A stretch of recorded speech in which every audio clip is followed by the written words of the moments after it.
विलायत न्यूज़ में आपका स्वागत है। देश विदेश, मिडिल ईस्ट और इस्लामी देशों की अहम खबरों के लिए आप देख रहे हैं हमारा खास प्रोग्राम वर्ल्ड बुलेटिन।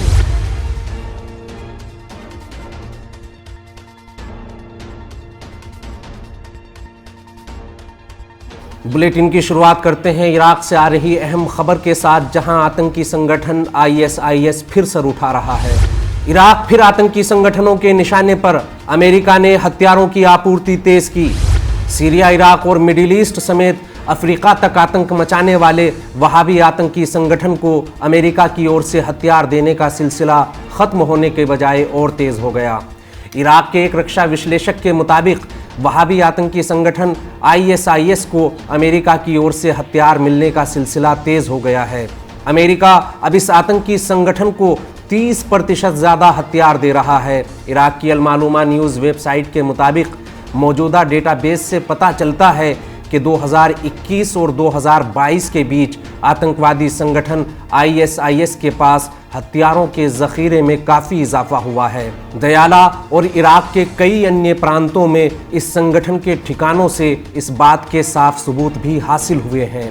अमेरिका की ओर से इस आतंकी संगठन को सीधे रूप से मिलने वाले हथियारों में 30% की वृद्धि हुई है। सवाल ये होता है कि अमेरिका के ये आधुनिक हथियार और फौजी साजो सामान इस आतंकी संगठन तक पहुंच कैसे रहा है। इराकी सिक्योरिटी एक्सपर्ट अकरम जासिम ने कहा कि सैकड़ों लोगों की जान लेने वाले अमेरिका के ये आधुनिक हथियार ISIS के अलग अलग ठिकानों तक कैसे पहुंचे हैं और ये हथियार कौन पहुंचा रहा है।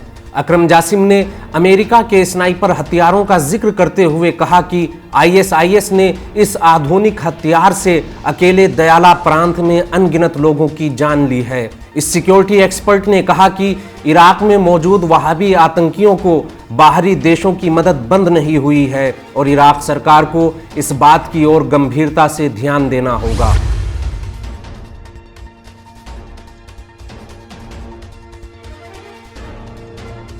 अगली खबर के लिए रुख करेंगे बहरीन का, जहां लोकतंत्र के नाम पर आले खलीफा तानाशाही का घिनौना खेल जारी है।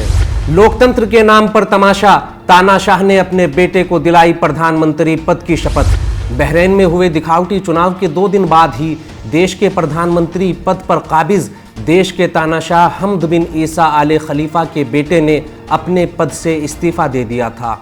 अब बहरीन चुनाव के फौरन बाद हमद बिन ईसा आले खलीफा ने देश के युवराज को फिर से प्रधानमंत्री पद की शपथ दिलाते हुए उन्हें नई कैबिनेट के गठन के लिए नियुक्त किया है। सलमान बिन हमद ने 11 नवंबर 2020 में ही प्रधानमंत्री पद संभाला था।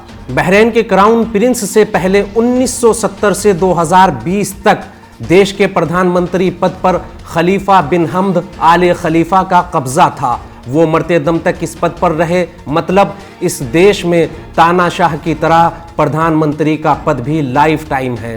गौरतलब है कि हाल ही में कराए गए बहरीन पार्लियामेंट्री और पंचायत चुनाव का देश के अधिकांश राजनीतिक दलों और आम जनता ने बाइकआउट किया था। बहरीन के सबसे बड़े राजनीतिक दलों के गठबंधन अल वफाक और वाद को इस चुनाव में हिस्सा लेने से रोक दिया गया था। अल वफाक ने मतदान के बाद बयान जारी करते हुए कहा था कि देश में मतदान का प्रतिशत बहुत कम था। इसमें सरकारी कर्मचारियों, बाहरी देश के दोहरी नागरिकता रखने वालों और सेना के जवानों ने ही हिस्सा लिया।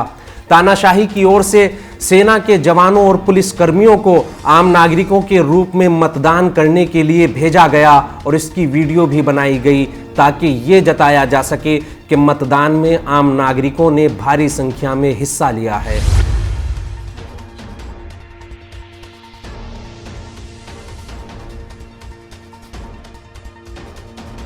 अगली खबर यमन से आ रही है, जहां यमन ने इस बार अतिक्रमणकारी देशों को सीधे बड़ी धमकी दी है। यमन की 2 टूक, चेतावनी नहीं, अब सीधा निशाना बनाएंगे। यमन की तेल संपदा लूट कर ले जाने वाले ऑयल टैंकर्स को लेकर यमन कई बार चेतावनी दे चुका है और अज़्ज़ब्बा बंदरगाह पर ऑयल टैंकर के पहुंचते ही यमन ने सटीक ड्रोन हमले करते हुए अतिक्रमणकारी गठबंधन को अपनी हरकतों पर फिर से विचार करने के लिए मजबूर भी किया। यमन के प्रधानमंत्री अब्दुल अजीज अल हफ्तूर ने कहा कि हम यमन की दौलत को लूटने की बिल्कुल भी इजाज़त नहीं देंगे। अल मसीरा से बात करते हुए इब्ने हफ्तूर ने कहा कि हम यमन की दौलत को बचाने के लिए अपने अधिकारों का इस्तेमाल करने से बिल्कुल भी नहीं हिचकिचाएंगे। इब्ने हफ्तूर ने कहा कि सऊदी अरब ने यमन के तेल और गैस के बदले मिले 14 अरब डॉलर सऊदी अरब के नेशनल बैंक में जमा किए हैं। कल भी यमन की बंदरगाह पर पहुंचे एक विदेशी ऑयल टैंकर के निकट यमन के ड्रोन हमलों के बारे में बात करते हुए इब्ने हफ्तूर ने कहा, ये सिर्फ एक चेतावनी थी, लेकिन अब हम कोई चेतावनी नहीं देंगे बल्कि ऐसे ऑयल टैंकर्स को सीधे हमलों का निशाना बनाएंगे। दुनिया जान ले कि हम अब इजाज़त नहीं देंगे कि यमन की जनता अपने मौलिक अधिकारों से भी वंचित रहे और भूख का सामना करती रहे और आले सऊद हमारी दौलत लूट कर ले जाएं। गौरतलब है कि कल दोपहर के बाद यमन के हजरमूत प्रांत के अज़्ज़ब्बा बंदरगाह पर यमनी सेना ने ड्रोन हमले किए थे। ये ड्रोन हमले इस बंदरगाह पर एक विदेशी ऑयल टैंकर के आने से ठीक कुछ देर पहले किए गए।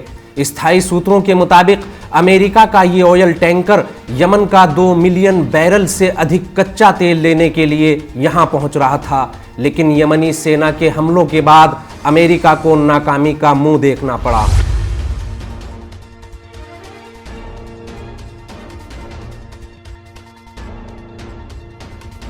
अगली खबर के लिए रुख करते हैं अमेरिका का, जहां अमेरिकी सेना के एक पूर्व अधिकारी ने सऊदी अरब और अमेरिका के गठजोड़ का पर्दाफाश किया। सऊदी अरब के अपराधों में अमेरिका बराबर का भागीदार। सऊदी अरब के युवराज मोहम्मद बिन सलमान को हाल ही में अमेरिका की ओर से अदालती कार्रवाई से मिली माफ़ी की दुनिया भर में चर्चा हो रही है। सऊदी आलोचक पत्रकार जमाल खाशोगी हत्याकांड में अमेरिका की ओर से सऊदी युवराज को अदालत की किसी भी कार्रवाई से मिली छूट को लेकर मानवाधिकार कार्यकर्ताओं समेत अब खुद अमेरिकी सेना के पूर्व अधिकारियों की आवाज़ भी उठने लगी है। इस मुद्दे पर बात करते हुए अमेरिकन आर्मी के साइकोलॉजिकल ऑपरेशंस के पूर्व अधिकारी स्कॉट बेनेट ने कहा कि अमेरिका ने अपने इस कदम से सऊदी अरब को दुनिया भर में अपनी मनमर्जी करने की अनुमति दे दी है।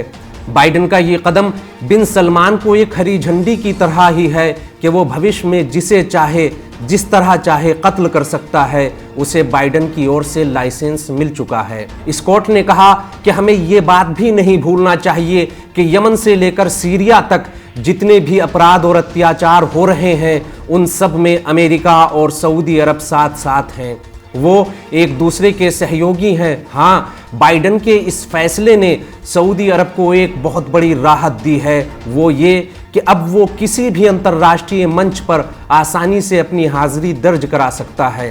राजनीतिक मतभेद और रियाज वाशिंगटन के रिश्तों में दिखावे के तनाव के बीच बाइडेन सरकार की ओर से सऊदी अरब को मिली ये राहत उसे और निडर बना देगी और वो अपनी हरकतें इसी तरह जारी रख सकता है।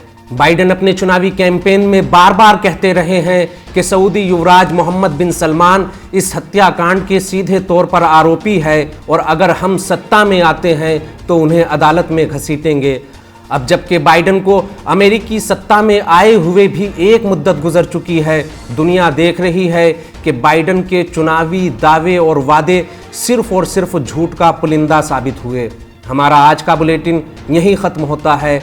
देश, दुनिया और इस्लामी देशों की अहम खबरें जानने के लिए विलायत न्यूज़ से जुड़े रहें।